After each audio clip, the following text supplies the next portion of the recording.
শনিবার সকাল থেকে সিঙ্গুর বিধানসভার বেড়াবেড়ি অঞ্চলে পুজো দেওয়ার পর চৌখণ্ডীপোতার নিবাসী মানিকবাগের বাড়িতে দুপুরের মধ্যাহ্নভোজন সারলেন লোকসভা কেন্দ্রের তৃণমূল কংগ্রেসের প্রার্থী রচনা ব্যানার্জি।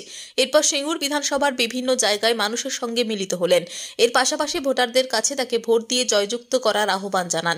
এদিনের প্রচারে প্রার্থীর সঙ্গে উপস্থিত ছিলেন হুগলির সিঙ্গুর বিধানসভার ও হুগলির হরিপাল বিধানসভার বিধায়ক বেচারাম মান্না, করবী মান্না সহ সিঙ্গুর তৃণমূল কংগ্রেসের নেতৃত্বরা।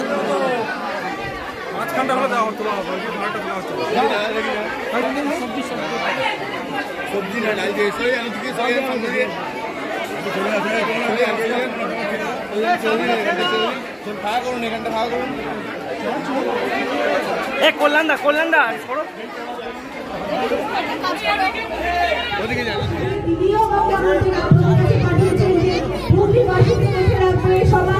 কথা শুনবে, সবার কথা বোঝার চেষ্টা করবে, কিন্তু সেটা তখনই সম্ভব যখন আপনারা জোড়া ফুলিয়ে ভোট দিয়ে নিয়ে আসবে।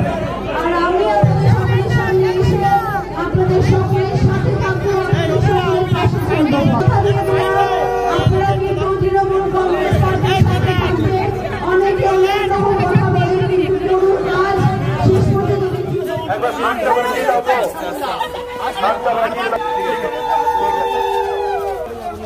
জয় বাংলা।